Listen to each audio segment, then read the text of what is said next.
स्वागत है आपका मोदी जी के उस न्यू इंडिया में जहां 26 जनवरी को संविधान के पारित होने की याद में गणतंत्र दिवस तो मनाया गया, पर अफसोस कि हर सांस लेने वाले को अपनी वजूद का सर्टिफिकेट जेब में लेकर घूमना पड़ता है। यहां हर नागरिक शक के घेरे में है और हर सवाल एक बड़ी साजिश है।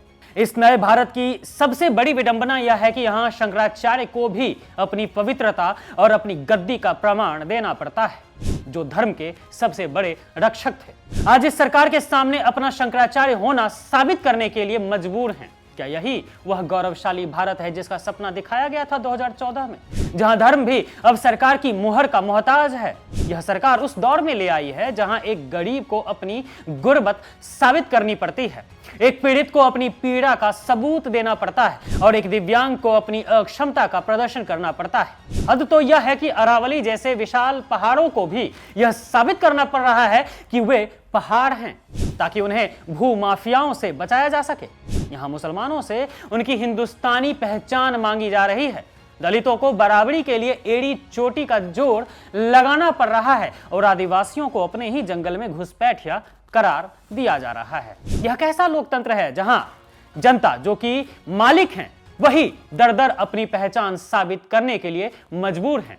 इस सरकार के अहंकार का आलम देखिए। यहां छात्र अगर आवाज उठाएं तो वे अर्बन नक्सल हो जाते हैं। किसान अगर अपने हक के लिए सड़क पर आए तो उन्हें खालिस्तानी का ठप्पा दे दिया जाता है। यहां तक कि जजों को भी अपनी निष्ठा साबित करनी पड़ती है कि वे सरकार विरोधी नहीं हैं। डेटा और इतिहास को मोदी सरकार की सुविधा के हिसाब से बदला जा रहा है। अगर डेटा मोदी सरकार के खिलाफ है तो डेटा ही गलत है। अगर इतिहास में मोदी जी का नाम नहीं है तो इतिहास ही अधूरा है। यहाँ लोकतंत्र की सांसें फूल रही हैं और संविधान को हर रोज अपनी जरूरत साबित करनी पड़ रही है। फिर भी मोदी सरकार गणतंत्र दिवस मनाने का ढोंग करती है।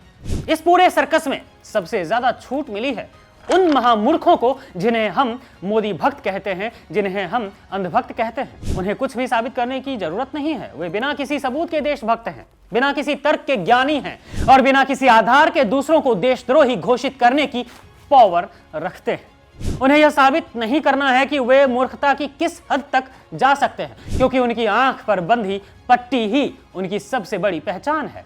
सरकार ने एक ऐसी फौज तैयार कर दी है जो सवाल पूछने वालों का गला घोंटने के लिए हर वक्त तैयार रहती है। कड़वा सच तो यह है कि आज इस देश को यह साबित करना पड़ रहा है कि वह बीजेपी से बड़ा है। लोकतंत्र को आईसीयू में रखकर यह दिखाने की कोशिश की जा रही है कि वह अभी जिंदा है, फिर भी मोदी सरकार गणतंत्र दिवस मना रही है। हर आलोचना यहां गुनाह है और हर सवाल एक राष्ट्रद्रोह है। लेकिन याद रहे, जब जनता को अपनी नागरिकता, अपनी पहचान और अपने वजूद को साबित करने के लिए मजबूर किया जाता है तो वह सत्ता के पतन की सबसे बड़ी निशानी होती है। मोदी सरकार ने इस देश को प्रमाण पत्रों का कब्रिस्तान बना दिया है, जहां सच को हर मोड़ पर अग्नि परीक्षा देनी पड़ रही है। फिर भी गणतंत्र दिवस मोदी सरकार मना रही है, जो कि एक ढोंग है।